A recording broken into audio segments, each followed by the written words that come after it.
Doctor Saroj গুপ্ত অবশ্যই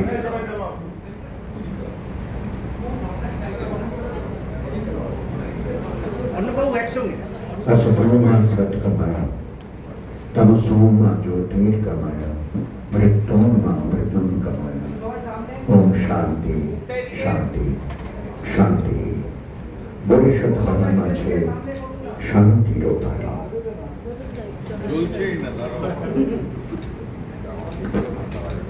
কবিগুরুর কথায় তখন কে বলিল সেই প্রভাতি নেই আমি সকল খেলাই করবে এই আমি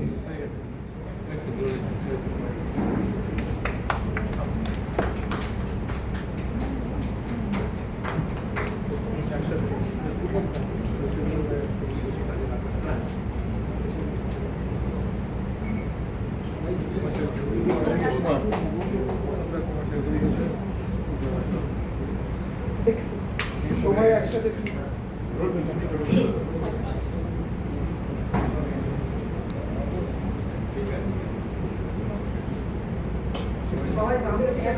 সবাই একসাথে ধরে আর সবাই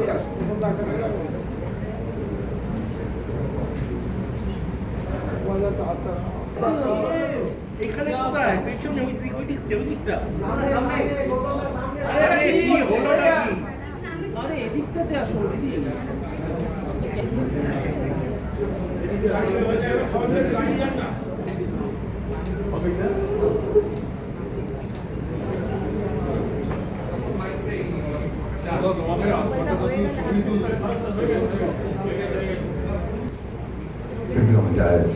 অঞ্চল ভক্ত অন্য দেবজানে প্রথম ভট্টাচার্য অঞ্চল ভক্ত অর্ণব গুপ্ত দেবজানী ভাই এবং কুমার চট্টোপাধ্যায় তাদের প্রত্যেককেই আমরা বরণ করে নিচ্ছি সংস্থার পক্ষ থেকে প্রতিষ্ঠানের পক্ষ থেকে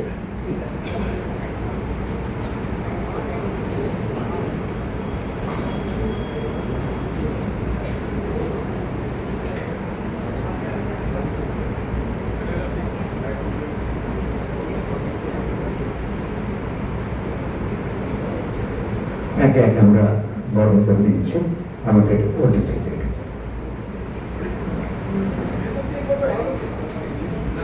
Shri Gautam Ghosh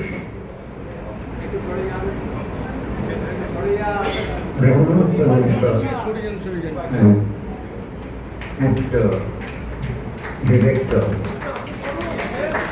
who has graciously consented to appear on the program as a chief guest to release the book.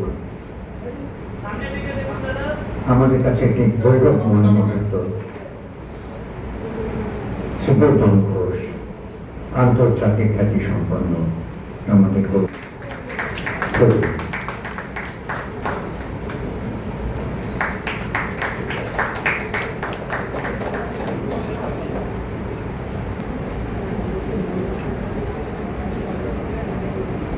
থেকে দেবজানী আইচ, তারপর কুমার চট্টোপাধ্যায়, তারপর অর্ণব গুপ্ত, দেবজানী আইচ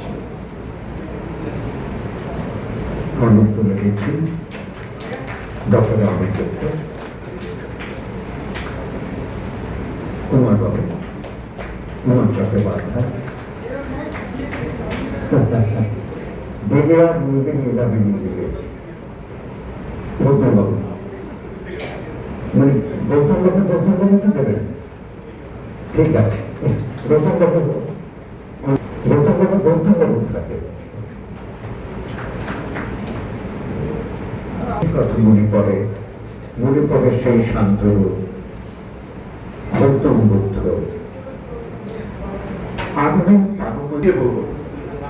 এখানে প্রথমে স্বাগত জানাই আমাদের বিশিষ্ট অতিথি, আমাদের প্রিয় গৌতমদার সঙ্গে কিছু বলার দরকার নেই। He doesn't need any introduction. He's in chemistry now and he has been closely associated with us for a long time. আমাদের বাড়ি আমাকে দাদার মতো আর বাবা আমাকে খুব ভালোবাসতো গৌতমদাকে। গৌতমদা আসার একটা বিরাট দরকার ছিল এই বইটার জন্য, এখানে বইটা অনেকদিন ধরে চেষ্টা করছিলাম। আর বাবা গৌতমদা নিজেই বলবে বাবা শুধু ডাক্তার ছিলেন না, একটা মানুষ না, তিনি যে লিখতেন, sense, architecture, art, film, music, সেটা অদ্ভুত। সব কিছু সামলেও তিনি করতে পারতেন, গল্প লিখতেন। তা হুল থেকে একবার বলা হয়েছিল যে ফিল্ম করার জন্য গল্প পিছিয়ে, তখন তাকে করে তিনি হিন্দিতে করতে হবে, ন্যাশনালি দেখানো যেতে পারে। তখন ন্যাশনালি গৌতম দার সঙ্গে যোগাযোগ হলো। গৌতম দা বইটা এত সুন্দর করেছিল, তাতে অনেকেই ছিল, মোহনা গাছে, দেবশ্রী রায়, তারপরে আরো অনেকেই ছিল, বিষয় কথা হতো আর নেই। কিন্তু বইটার সবচেয়ে দুঃখের বিষয় সাউন্ডটা একটা মিসিং। আরো বড় কথা যে মৃণাল সেন, মৃণাল একদিন বলছিল যে গৌতম কেন বইটা বার করছে না, গৌতমের ওটা বেস্ট বই হয়েছে। সেটা আমাদের দুঃখ লাগে। বাংলাটা ট্রান্সলেট হয়েছিল আয়ান রশিদ খান, সঙ্গে সঙ্গে বলে যেত, আর গৌতমরা তেমনি স্ক্রিপ্টটা খারাপ লিখে দিত হিন্দিতে, বলে যেত আর লিখে দিত। আর বইটাতে আমরা ইনভলভ ছিলাম কমপ্লিটলি গৌতমদের সঙ্গে। তখনই দেখেছিলাম যে ডিটেল ফর আয় এত ভালোভাবে সমস্ত নীতিটা দেখতে চিন্তা করতে, আর বাবার গল্পটাকে এত সুন্দর প্রতিষ্ঠিত। দুঃখের বিষয় আমরা দেখাতে পারছি না। এনিওয়ে, আজকে যে অনুষ্ঠানটা আমরা এখানে হয়েছে, চেষ্টা করছে গৌতম দা, অনেকবার বলেছে চেষ্টা করছে, প্রসাদ ল্যাবরেটরি পাওয়া গেছে, সাউন্ডটা একটা গন্ডগোল হয়েছে, কিন্তু এটা ডেফিনেটলি আপনারা যদি কেউ দেখেন, এখনো বলবো দারুণ বই করেছিল। মৃণাল সেন যখন নিজেই বলেছে, গৌতম দাকে আমি ফোন ধরিয়ে দিয়েছিলাম, বলবো বইটা পড়ো না কেন, 500 টাকা। আমি অনেক চেষ্টা করেছি পাওয়ার, ব্যাগ দিয়েছি,